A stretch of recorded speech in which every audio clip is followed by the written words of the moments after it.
Good evening, I'm Jeff Hastings. This is CTV News at 5. Tonight, nearly a dozen new schools in the works for Edmonton. Oil price rise, how conflict on the other side of the world could affect your budget. And artwork outside using Alberta itself as a canvas.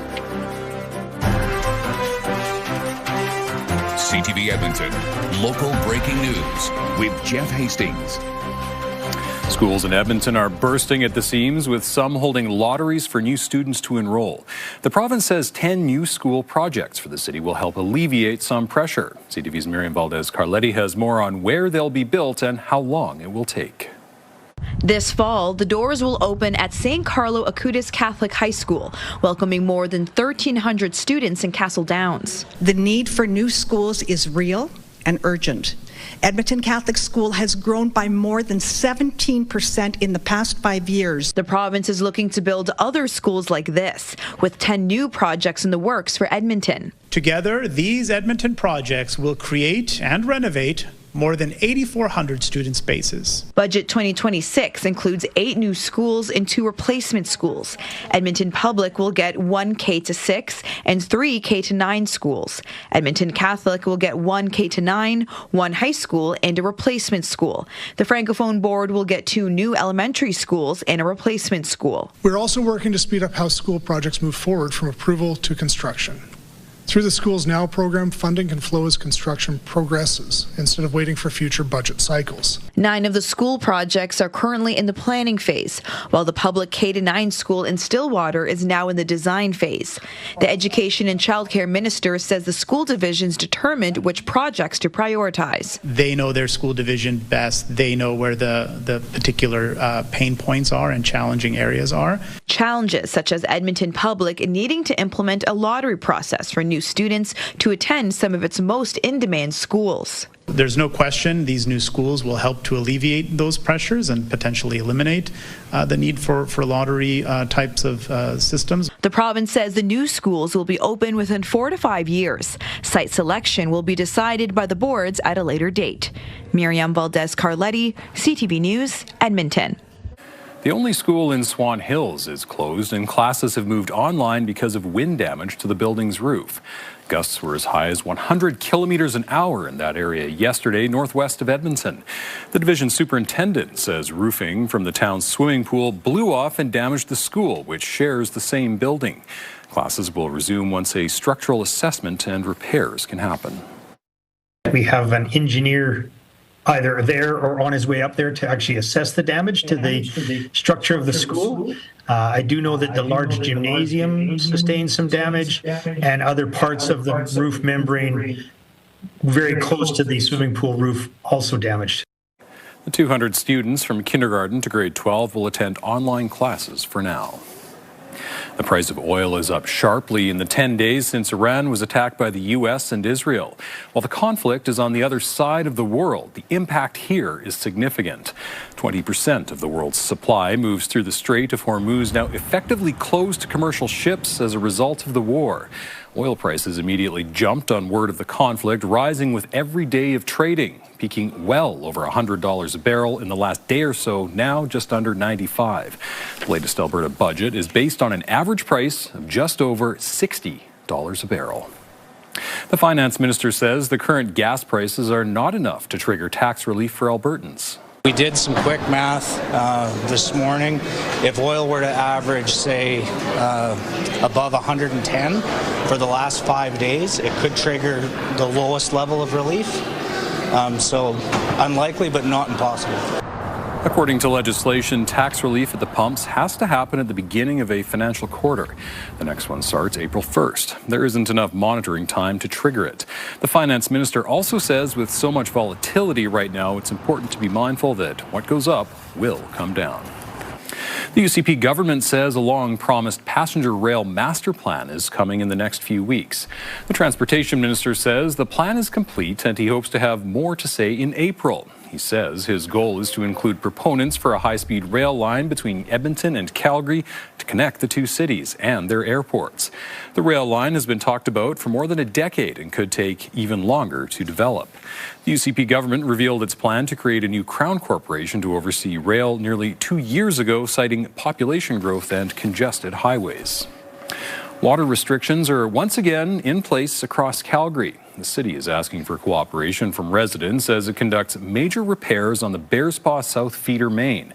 Calgary opened a community resource center today. City staff will be there answering questions and listening to concerns. Crews are reinforcing the old water main while constructing the new one. It comes after 2 major water main breaks in the last 18 months.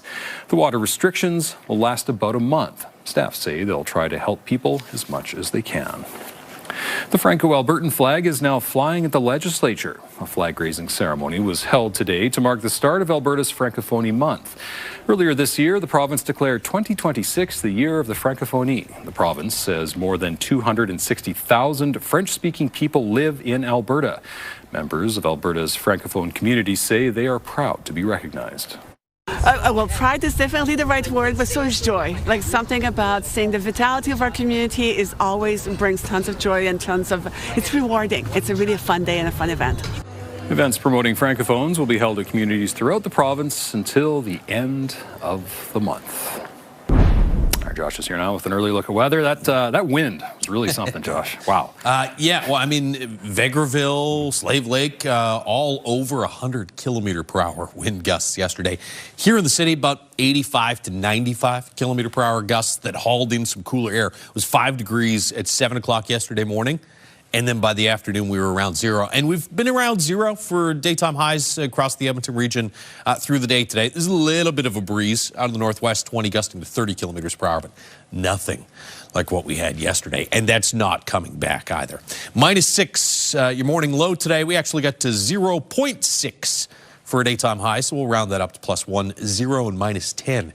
The averages for this time of year will stay right around the freezing mark, it looks like, for tomorrow and Wednesday for daytime highs. So what it looks like outside right now with the CTV drone. It's brought to you by Century Casinos, 3 great locations, Edmonton, St. Albert, and Century Mile. You can see some clouds building off to the west, and we do have snow through western parts of the province. In fact, we've got pockets of flurries and snow in the south, in the west and northwest, and up in the northeast. There's just kind of been a bit of a break around the Edmonton region and just off to the northwest of the city. But some of this will likely slide through the Edmonton area before tonight is done. So mid to late this evening, no heavy snow, but some flurries or light snow pushing through. Winds should be fairly light overnight tonight and for most of the day tomorrow. And temperatures, again, should get to around the freezing mark. Now, by the end of this weekend into the weekend, some colder air does start to drop in. We'll tell you how much colder in a couple minutes. Okay, thanks, Josh.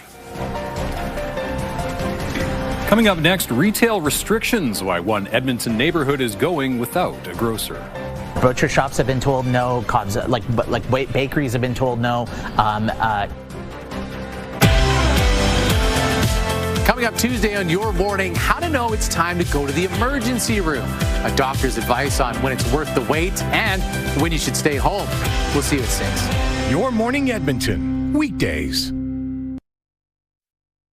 Programming brought to you by James H. Brown Injury Lawyers, the heavy hitters of injury law.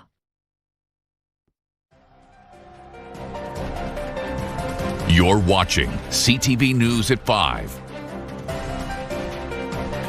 The city councillor is leading the charge to allow grocery stores in more places. Most major grocers use a legal tool called a restrictive covenant to limit competition near land or stores they own. The councillor says it makes food more expensive and neighborhoods less walkable. Jeremy Thompson reports. There are plenty of stores and services in Griesbaugh Village, a daycare, restaurants, a drugstore. But in a complex surrounded by hundreds of new apartments, nowhere to buy groceries. There's a lot of elderly people in the area, and to be able to have all those conveniences close by would mean a lot to them. A Safeway is nearby at Northgate, but it's across two busy roads. Sobeys, which owns Safeway, once held a parcel in Griesbaugh Village. It sold the land for apartments, with the stipulation that no grocery stores can move into the complex. Butcher shops have been told no, bakeries have been told no. Councillor Michael Jans is trying to bring attention to the restrictive covenants grocers are using to stifle competition. He says the practice harms shoppers through higher prices and less convenience, calling them anti-democratic. All of the major grocers have been involved in this in one form or another, and we've been meeting with them, and many of them have said they're willing to stop doing this as long as their competitors stop doing so as well. Jans says the limitations are impacting communities across Edmonton. Sobeys did not reply to CTV's request for comment, but a spokesperson did tell Councillor Jans last month covenants are common real estate practice in all sectors in Alberta, and it's committed to contributing positively to local markets and neighborhoods. The councillor wants Alberta to follow Manitoba's lead. That province announced a crackdown on anti-competitive contracts more than a year ago. They didn't have that much friction on this topic. Everybody kind of recognized that it's anti-competitive, and it's not one that grocery stores are eager to defend. He'll try to convince council to send a letter to the province about it next week, but that might not be necessary. Service Alberta Minister Dale Nally tells CTV a municipal motion isn't required for us to look at this issue. Since Manitoba implemented these changes, we have been monitoring them closely to see how it could work in Alberta. The minister did not provide a timeline for changes here. Jeremy Thompson, CTV News, Edmonton. 2 men have been arrested in the death of an Edmonton man who was wanted in a violent assault. 37-year-old Jordan Belhumer died in May 2024 after being shot in North Edmonton. 2 months earlier, police had issued warrants for Belhumer's arrest in connection to an assault. Police have now charged a 29 and a 25-year-old with second-degree murder in Belhumer's death. An Abacus data poll suggests Alberta's federal political landscape may be more competitive than in the recent past. Among federal committed voters, Conservatives still lead province-wide with 51% support. Liberals have risen to 36%. Liberals now lead in Edmonton and are within 10 points in Calgary. Rural Alberta remains firmly blue. The survey also finds federal government approval in Alberta is closely divided. 41% approve while 38% disapprove. The Abacus data survey was conducted between February 20th and 25th among 1,000 Alberta adults. The margin of error is plus or minus 3.1 percentage points 19 times out of 20. Voting for the next federal NDP leader starts today. Edmonton Strathcona MP Heather McPherson is one of 5 candidates running to replace Jagmeet Singh. The others are Rob Ashton, Tennille Johnston, Avi Lewis, and Tony McQuail. Party members can vote online or by mail. The NDP has raised its membership to 100,000 since September last year. The race ends at the Leadership Convention March 29th. This weekend, Latina girls were given the chance to learn more about careers in science and engineering, and some parents lent a helping hand. I want to be a scientist. Why? Because I like exploding stuff. There were no explosions, but students were learning how to make miniature circuit-powered traffic lights. The program organizers said, in addition to steering girls towards careers in sciences and engineering, she hopes to teach these girls how to solve complicated problems. They recognize what they were feeling. They were feeling frustrated. They were feeling like, oh, I'm not understanding this. When you start asking those teams, you're building not only the foundations on STEAM, but also in leadership. Is this kind of stuff that you're doing hard? Is it difficult? Sometimes. Then why do you keep doing it? So I can learn it and do it better next time. Engineers Canada wants 30% of professional engineers to be women by 2030. The Maharis Res Omega Foundation plans to run another workshop like this next year. Still to come, a celebration of pride at Edmonton universities. Programming brought to you by James H. Brown Injury Lawyers, the heavy hitters of injury law. Lots of exciting things to look at in the weather. Yeah, the wind yesterday. Today was kind of a quiet day across most of the province. Just a couple pockets of flurries and light snow. We'll see more of that through the late day hours over the next couple of days, actually, here at Edmonton. There's what it looks like outside right now, though. Some sunshine. River Valley Sky Cams brought to you by Action Furnace. Fixed rider, it's free. 1 in Edmonton right now. 1 is the daytime high for today. I think we'll be around the freezing mark again tomorrow, and then a degree or two above zero on Wednesday. -13 Fort McMurray, -6 in Grand Prairie and Red Deer. Still stuck slightly below zero at -2 currently. You've got some colder air, though, building up across the north, -17 in high level. Snow through the Grand Prairie region and south through the foothills. We've had some heavier snow and through southern parts of the province over the past day or so. Calgary got hit with some heavy snow yesterday. There is a lot of snow on the way for southern Alberta mid to late this week. It's all kind of going to miss the Edmonton area, though. You've got flurries here from Cold Lake off to the northwest and around St. Paul. You've had some pockets in the purples that actually looks like you probably picked up a bit of accumulation, maybe 1 to 3 centimeters. Off to the west of the Edmonton region, these flurries will track east. I don't think it amounts to all that much, but you get some flurries or some light snow mid to late this evening, and then cloudy skies to start the day tomorrow. Once again, after those clouds in the morning, we'll see some sun break through the clouds in the afternoon, and then, just like today, clouds will increase through the evening hours, and some of these flurries could drift through late Tuesday evening. Wednesday evening, more flurries in the forecast. Thursday, flurries or light snow in the forecast. And by Thursday, watch the colder air that drops in. There's tomorrow. Here's Wednesday. I think we're probably a couple of degrees warmer than tomorrow on Wednesday. But there's the cooler air mass that starts to sink in from the north. And so daytime highs, they're going to drop into the -5 to -8 range, it looks like, for Thursday, Friday, Saturday. We start to pull out of it Sunday. Big warm up on the way for next week. Could be back to double digits for daytime highs by Tuesday, Wednesday. So right around average for a couple of days, cool for a few days, then warm for a few days. Typical March weather. -11 in Edmonton tomorrow morning. 10 degrees colder in Fort McMurray, though, at -21, -15. In Grand Prairie, you're back to about -3 tomorrow afternoon, but a degree or two above zero for Whitecourt and Edson. Fort McMurray in the -10 range, closer to -5 for Cold Lake. East Central Alberta, Vegreville, east towards Lloydminster. You may see some fog, especially through the first half of the day. I think it should start to break down later in the afternoon. 1 with sunshine in Red Deer and about -1 into Jasper. Here in Edmonton, mostly cloudy skies by 9 p.m. So you get some sunshine out there right now, which is hanging around a little longer with time change. Nice to see that. There's your flurries mid to late this evening. And then temperatures drop to around -11 early tomorrow morning. Some clearing once again in the afternoon and about 0 or -1 with light wind. Flurries returning to the forecast by tomorrow evening. As we said, Wednesday evening could see a few flurries.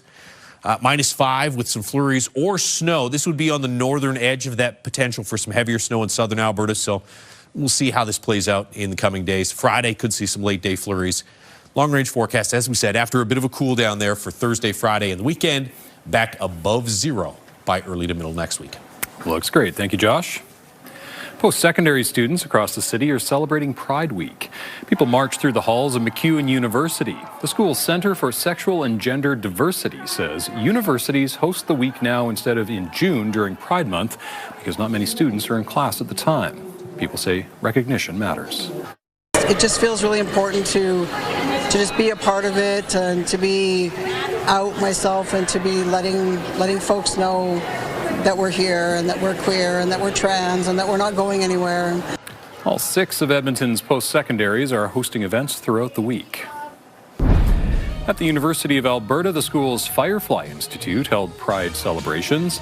The Institute is an LGBTQ2S+ research and advocate hub on campus. It says events like this help support the community.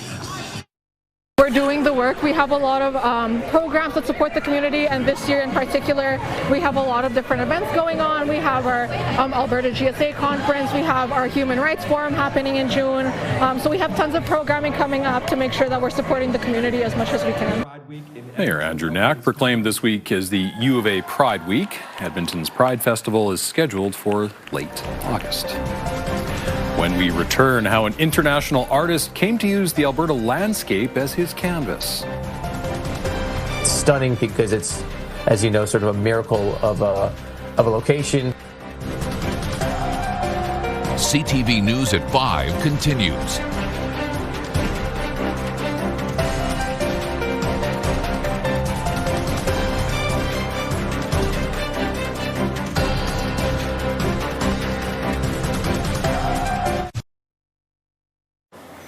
Still ahead tonight on CTV News at 6, from fertilizer to food, how everyone from farmers to grocers is preparing to pay more should the Iran war go on.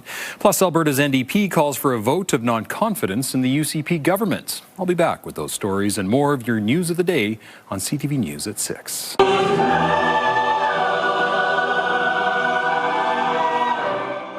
The Dacamera Singers put on a special show at Trinity Lutheran Church for International Women's Day. This group is the longest-standing chamber choir in the city, celebrating 65 seasons next year. It showcased songs about women inspired by the ones that have impacted their own lives. The music was composed to tell personal stories of love, growth, and connection. So by the time we get to the concert, we really feel quite connected to the music, quite emotional about it, and we really have a strong reason for why we're singing the way we're singing and for what we're singing. Well, the challenge for me was to sing joyfully through the music and not let the emotion overcome me. And then I went, this is an emotional experience, and so let it journey with you. The choir's next performance is May 3rd. They'll be collaborating with Archbishop Jordan High School and a live painter. An international artist recently made some scenic Alberta destinations his canvas. As Nicole Weisberg reports, his art has already disappeared, but it has left a lasting impression. I could barely believe it when I stepped onto the ice. Methane bubbles layered and stacked like frozen breath. A natural phenomenon in central Alberta made even more eye-catching. For earth artist David Popa, having Abraham Lake as a canvas is a dream. It's stunning because it's, as you know, sort of a miracle of a location. You have the clarity, the deepness of the turquoise, unbelievable fracturing, cracks, and then, of course, these methane bubbles. Popa spent 12 days in the Nordegg area mid-January, about a year after he was first contacted by Travel Alberta about partnering. We're trying to do something different than just imagery, which is mountains and frozen lakes. Different and difficult. Popa is used to creating art on ice in the Baltic Sea near his home in Finland. With this piece, he says there were moments he wasn't sure he could pull it off. It was like 0 to 3 degrees, so it was either like windy and then my chalk or charcoal would freeze on the surface, then it would warm up because of the sun. Popa also attempting a 2-day project in a location where the wind could easily sweep away his entire first day of work. Instead, to be able to just pull off this piece in a perfect weather window with the sunset, like this can't be happening. Popa's second piece in the region, in Klein Creek Canyon, lasted just 1 day. He uses only natural materials. Popa returned to Abraham Lake for the third, working from sunrise to sunset at about minus 15 degrees to finish. These are the kind of adventures I live for. The golden color between the faces, inspired and sourced from a Nordegg pigment artist whose studio Popa visited just a few days prior. It's not only the place, but it's also the people. Travel Alberta's Instagram post about Popa's pieces is its top video with over 4 million views, helping accomplish its goal of exposing the province's lesser-known destinations to more of the world. Nicole Weisberg, CTV News, Edmonton. And that's our show. Thank you for sharing your time with us. I'm Jeff Hastings. CTV News continues right now.